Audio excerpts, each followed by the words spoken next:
Hi. Normally, I don't do interviews. Normally, I don't sit in front of a camera. But this go around, I think it's time that I do. Let me share you a little story about myself. Being with Uplift Church, I knew nothing about it. I was just a Southern girl on her own with her family, came here to DC, the DMV area, to see if I could get a new start. And while here, I didn't really know anyone. I didn't make a lot of friends. So I pretty much stayed to myself. But to fast forward, about 2 years ago, the most traumatic thing ever happened to me. I lost my grandmother. And I bring that up because she was the one who introduced me to church. She raised me. She was an evangelist. So Monday, Tuesday, Wednesday, Thursday, Friday, Saturday, and Sunday twice I was in church.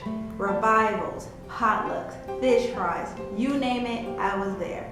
And she was a part of the hospitality team. She was a part of the treasury. Everything that makes a church function besides the pastor himself, my grandmother was a part of. And I miss that. I miss that a lot. 6 months later, I lost my dad. So at this point, I feel like I have lost everything that I know. Even though I have a family, I have a husband, I have wonderful children, I felt a part of me that made me who I was died when they did. And I lost my faith. I lost faith in everything. I lost faith in myself. I lost faith in my family.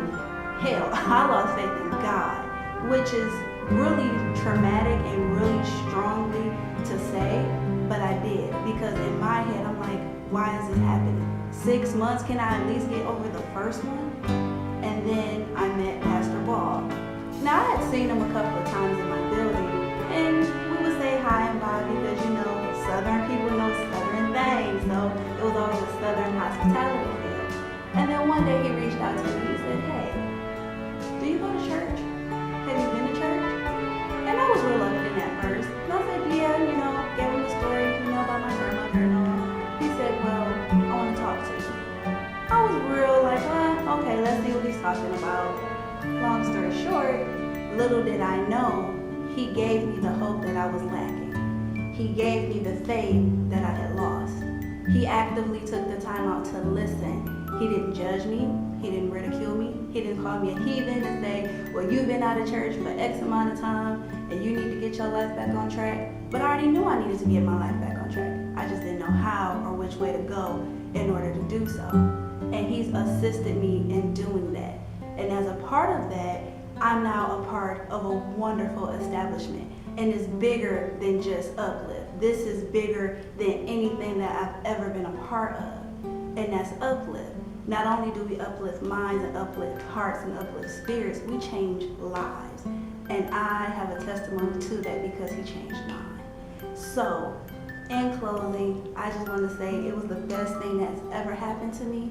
And I am forever grateful to him because without him, I don't know what I would be. And I mean it in all sincerity. And I thank him from the bottom of my heart.